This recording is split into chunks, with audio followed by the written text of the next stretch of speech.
వాచా కర్మ త్రికరణ శుద్ధితో గుండె లోతుల నుండి మాట్లాడు. ప్యాట్రియోటిజం నేషనల్ బిల్డింగ్ అని చెప్తే ఆ వచ్చే సమయంతో మాట్లాడు. అందరూ ఒకసారి ఈ ప్రపంచాన్ని ఒక్క 10 నిమిషాలు లోకం మర్చిపోయిన ఆ మాట చెప్పు. హాయ్, ఐఎమ్ భాస్కర్ కాట్బిఏ ఫ్రమ్ కృష్ణా కాలేజ్. గాంధీ గారిని ప్యాట్రియోటిజం గురించి అడిగితే ఏమంటారంటే, for me patriotism is same as humanity. I'm a patriotist and I'm a human అని చెప్తారు. సో ఆయన అక్కడితోనే ఆ మాటలు ఆపకుండా ఆయన ఎక్స్టెండ్గా ఏం చెప్తారంటే, ఆ ప్యాట్రియోటిజంని పాజిటివ్గా చెప్పే విధంగా ఏం చెప్తారంటే, I'm not involve imperialism in my ప్యాట్రియోటిక్ codes. So ఇక్కడే మనకి ఈ ప్యాట్రియోటిజంని ఎంత పాజిటివ్ సెన్స్లో చూడాలి, ఎంత ప్యూరిటీగా చూడాలి అనేది మనకి ఇక్కడ గాంధీ గారు చెప్తారు. మీ అందరినీ ఇప్పుడు మనం చరిత్రని తీసుకున్నంత 1700 సెంచరీని 1800 సెంచరీకి మీ అందరినీ తీసుకున్నంత మనకి చరిత్రలో చూసుకున్నట్లయితే ఈక్వాలిటీ, లిబర్టీ, ఫ్రెటర్నిటీ ఈ మాటల యొక్క గొప్పతనం ఎంత గొప్పది అని చెప్పడానికి చూసుకున్నట్లయితే ఎగ్జాంపుల్స్గా మనకు వందే మాతరం మూవ్మెంట్ మన ఇండియాలో జరిగింది, దానికి కూడా ఈ మాటలు స్ఫూర్తిగా ఉన్నాయి. ఇంకా దీని యొక్క గొప్పతనం ఎంతదో చెప్పుకోవాలంటే మనకి మన కాన్స్టిట్యూషన్ యొక్క ప్రియంబుల్లో ఈక్వాలిటీ, లిబర్టీ, ఫ్రెటర్నిటీ ఇవే మాటలు దర్శనమిస్తాయి. సో ప్రపంచ దర్శనం మార్చిన చరిత్ర, అదే రకంగా ప్రపంచ చరిత్రలోని ఒక హీరో యొక్క చరిత్రగా మారిన ఆ సంవత్సరం అక్కడ జరిగింది ఏంటంటే ఫ్రెంచ్ రెవల్యూషన్. సో అక్కడే మనకి ఈ ప్యాట్రియోటిజం గురించి అక్కడే మనకి బేజాలు పడ్డాయి. నెక్స్ట్ చరిత్రలో టర్నింగ్ పాయింట్ ఏంటంటే అమెరికన్ రెవల్యూషన్. ఇక్కడ ఈ అమెరికన్ రెవల్యూషన్ అదే రకంగా ఈ అమెరికన్ ఇండిపెండెన్స్ గురించి జరిగిన ఈ పోరాటంలో అనమాట ఇప్పటికీ కూడా దాని యొక్క రిలవెన్స్ ఉందంటే, దాని యొక్క రిలవెన్స్ ఉందంటే ఎగ్జాంపుల్ ఏంటంటే స్టాట్యూ ఆఫ్ లిబర్టీ అనమాట. సో ఇక్కడ చూసుకున్నట్లయితే నెక్స్ట్ మనకి ఈ వరల్డ్ కాంటెక్స్ట్లో అదే రకంగా వరల్డ్ పొలిటికల్ థాట్లో ఈ ప్యాట్రియాటిజం గురించి ఇంకా ఏమైనా వస్తాయంటే, ఇక్కడ ఈ ఫ్రెంచ్ రెవల్యూషన్ ఇచ్చిన కార్చిచ్చు ప్రపంచ దేశాల్లో అనమాట ఆసియా కూడా పాకింది. సో ఇక్కడ ఫ్రెంచ్ రెవల్యూషన్ ఇచ్చిన ఈ కార్చిచ్చు అదే రకంగా దీని నుండి వచ్చిన ఆ మోటివేషన్ అనేది రష్యాకి పాకింది, చైనాకి పాకింది, ఈవెన్ జపాన్కి కూడా పాకింది. అంటే ఒక నేషనలిస్ట్ ఐడియాగా, ఒక ప్యాట్రియాటిక్ కంట్రీగా మారడానికి ఆనాడు అనమాట గ్లోబల్ పొలిటికల్ థాట్లో ఈ జరిగిన ఇన్సిడెంట్స్ అనమాట నేషనలిజంకి, ప్యాట్రియాటిజం ఇక్కడ సీడ్స్ గా మారాయి. సో నెక్స్ట్ ఇండియన్ హిస్టరీలో తీసుకున్నట్లయితే మన ఇండియన్ హిస్టరీకి సంబంధించినంత వరకు ఈ ప్యాట్రియాటిజం ఎంతవరకు ఉంది, ఈ నేషనల్ బిల్డింగ్ ఎంతవరకు ఉంది.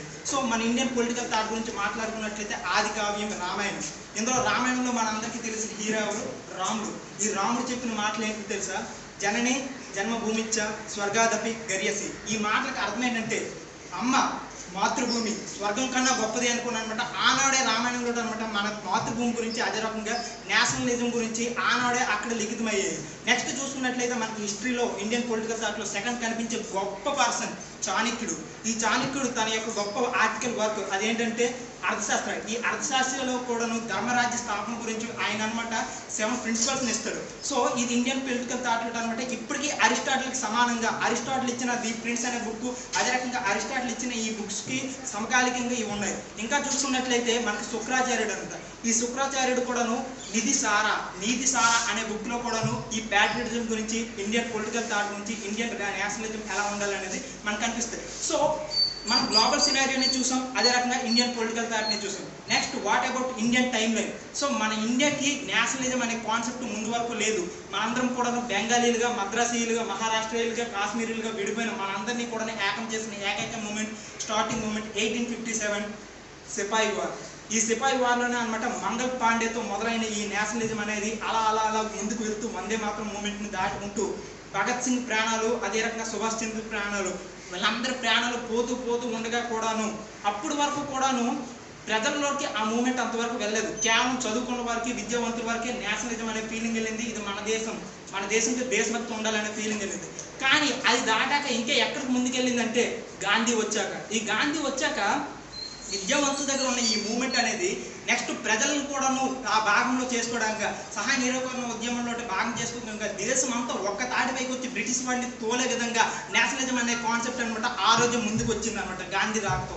అలా అనమాట చూసుకున్నట్లయితే మన ప్రపంచంలో అనమాట బెల్జియం ఒక చిన్న దేశం అనమాట. ఆ దేశంలో చూసుకున్నట్లయితే జస్ట్ 3 సెక్ట్స్ ఉన్నాయి. అక్కడ ఉన్న ఆ డైవర్సిటీకి వాళ్ళు ఇప్పటికీ కూడా గొడవలు ఆడుకుంటారు అనమాట. మనకన్నా ముందు ఇండిపెండెన్స్ వచ్చినప్పటికీ కూడా. కానీ మన ఇండియా మాత్రం 526 స్టేట్గా ఉన్న మన ఇండియా ఈనాటికి కూడాను ఒకటే తాటిపైన యూనిటీ ఇన్ డైవర్సిటీ అనుకుని బాగా చెప్పుకుంటూ ఆ ఐడియల్స్ని పాటిస్తూ ఇప్పటికీ ఉన్నామంటే that is because of our constitution. అదే రకంగా మన కాన్స్టిట్యూషన్ ఫ్రేమ్ చేసిన అంబేద్కర్, అదే రకంగా నెహ్రూ ఇచ్చిన ఐడియల్స్.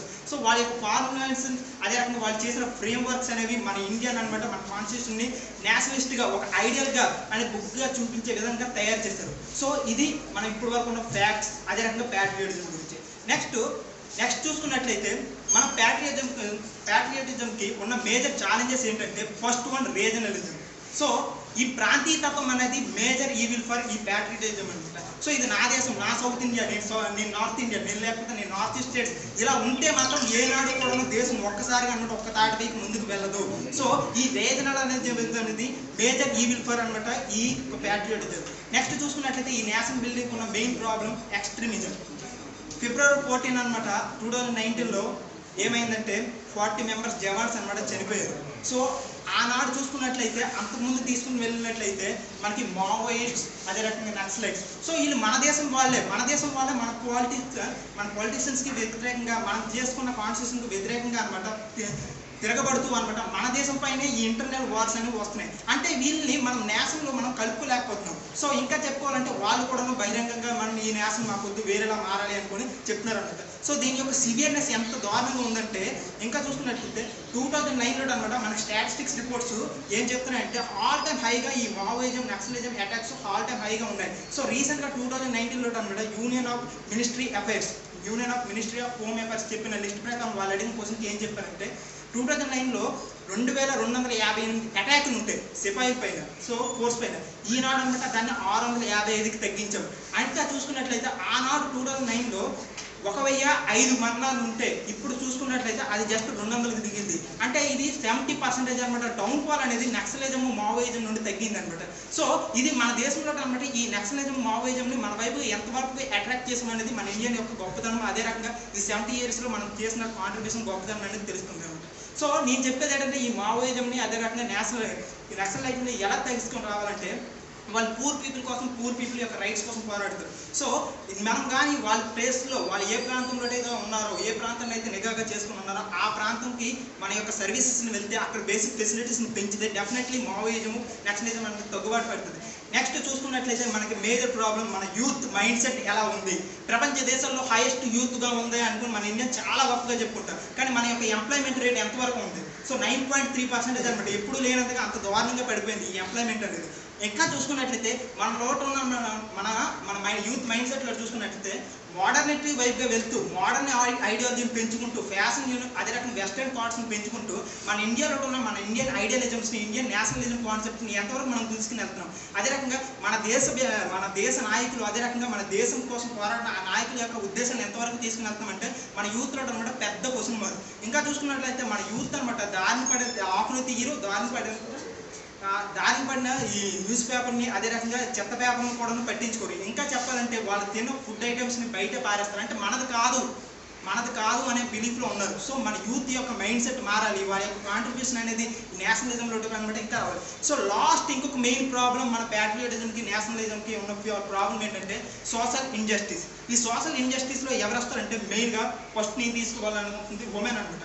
సో మనకి ఈ ఉమెన్ గురించి చెప్పాలంటే women peace and security index ప్రకారంగా చూసుకున్నట్లయితే మన ఉమెన్ని మన దేశంలో కాపాడుకునే ర్యాంక్ చూసుకున్నట్లయితే 148 out of 170. సో పై నుండి ఎక్కడో లిస్టులో ఉండకుండా కేవలం కింద నుండి అట్టడి స్థానంలో ఉన్నాం. సో 70 years ఆఫ్ ఇండియన్ ఇండిపెండెన్స్లో అనమాట మన ఉమెన్ యొక్క కాంట్రిబ్యూషన్ని మనం ఎంతవరకు తీసుకుని వెళ్ళామంటే చాలా డౌట్గా ఉంది. సో మనం ఏం చేయాలి? Women empowerment. So women empowerment గురించి ఏం మాట్లాడుకుంటాం? అరుణాచల్. సో ఈ అరుణాచల్ బ్రదగన్ అనే వ్యక్తి అనమాట ఏం చేస్తారంటే menstruation of man of India అనుకుని పిలుస్తారు. ఆయన ఏం చేశారంటే అమ్మాయిలకి అయ్యే ఈ మెన్స్ట్రుయేషన్ వల్ల ప్రాబ్లమ్స్ వల్ల డెత్ రేట్ ఎక్కువ ఉంది. సో తన అనమాట ఒక ప్యాడ్ తయారు చేసి ఆ ప్యాడ్ అనమాట తీసుకుని వెళ్తూ వాళ్ళకి అనమాట అవేర్నెస్ తీసుకుని వెళ్తూ ఈ రూరల్ ఇండియా తీసుకుని వెళ్తూ అమ్మాయిలు చనిపోయే స్థాయిని అనమాట వాళ్ళకి యొక్క గర్భ క్యాన్సర్ వచ్చే స్థాయిని అనమాట పూర్తిగా తగ్గించి చాలా వరకు నిరూపించి చూపించారు. ఇదనమాట ఎంపవర్మెంట్, ఇదనమాట ఉమెన్ ఎంపవర్మెంట్. సో నేను ఇచ్చే సజెషన్స్ ఏంటంటే ఫస్ట్ సజెషన్ నేషనలిజము, అదే ప్యాట్రియాటిజం పెరగాలి అంటే ఫస్ట్ సజెషన్ ఏంటంటే ప్యాట్రియాటిక్ క్లబ్స్ ఏర్పడాలి. అది కూడా స్కూల్ లెవెల్లో చిన్నపిల్లల దగ్గర ఏర్పడితే వాళ్ళు చిన్నప్పటి నుండే దేశం అనే ఫీలింగ్తో ముందుకు వెళ్తారు. సెకండ్ నేను చెప్పే కాన్సెప్ట్ ఏంటంటే శాంతి సేన. ఈ శాంతి సేన కాన్సెప్ట్ అనమాట మనకి బిఫోర్ ఇండిపెండెన్స్ అప్పుడు ఉంది. ఈ శాంతి సేన అనే కాన్సెప్ట్ని తీసుకున్నట్టు ప్రతి ఒక్కరు కూడా పీస్ని నమ్ముతూ పీస్ అనేది మిలిటరీగా తయారవుతూ మన దేశం కోసం మన దేశం ఐడియాలజీ కోసం ముందుకెళ్తే డెఫినెట్లీ బెటర్ రిజల్ట్స్ వస్తాయి. ఇంకా చెప్పాలంటే సెకండ్ అనమాట ఎంటర్‌ప్రెన్యూర్స్. సో మనం చూసుకున్నట్లయితే సుందర్ పిచై వీళ్ళందరూ కూడా ప్రపంచ దేశాలకు అనమాట సీఈఓగా ఎదుగుతున్నారు. అదే టైంలో మనం ఈ విద్యా వ్యవస్థ నుండి వచ్చిన వాళ్ళు పిహెచ్డీ ఉన్న వాళ్ళు కూడా నాలెడ్జ్ లేదు, స్కిల్ లేదనుకో కొన్ని డేటా చెప్తున్నారు. సో నేను చెప్పేది ఏంటి అని అంటే మనం అనమాట ఎకనామిక్స్ పరంగా అదే రకంగా ఎంటర్‌ప్రెన్యూర్లు ఎంత ముందు ఉన్నామో అగ్రిప్రెన్యూర్స్ అనే కాన్సెప్ట్ని కూడా ఎంతో తీసుకుని వెళ్ళాల్సిన అవసరం ఉంది. ఎందుకంటే మన దేశంలో అనమాట 60% ఆఫ్ పీపుల్ అనమాట ఈ అగ్రికల్చర్ మీద డిపెండ్ అవుతున్నారు. సో ఈ అగ్రికల్చర్ మీద డిపెండ్ అయిన వాళ్ళు అగ్రిప్రెన్యూర్ అనే కాన్సెప్ట్ తీసుకున్నారు. సో నేను ఫైనల్గా చెప్పేది ఏంటంటే నేను నా మనసులో ఉన్న మాట అదే రకంగా అబ్దుల్ కలాం గారు చెప్పే మాట ఏంటి అని అంటే ఉన్నతమైన లక్ష్యాలు ఉన్నతమైన ఆశయాలు కలిగి ఉంటే డెఫినెట్లీ కూడా మనం మన దేశాన్ని మార్చుకోగలం. సో నాకు నమ్మకం ఉంది ఒక గొప్ప దేశం మన భారతీయ నాయకులు మన మీద ఇచ్చిన ఆదర్శాలు మన కాన్స్టిట్యూషన్ చెప్పిన ఈ ఆదర్శాలు ఇవన్నింటినీ కూడా డెఫినెట్గా అనుభవించే రోజు వస్తుంది. ఆ రోజు నేను చూస్తాను, మీరు చూస్తారు. ఆ రోజు మనమే సాధించాలి, మన తరమే సాధించాలని నేను కోరుకుంటున్నాను. ఎంతతో విరమిస్తున్నాను.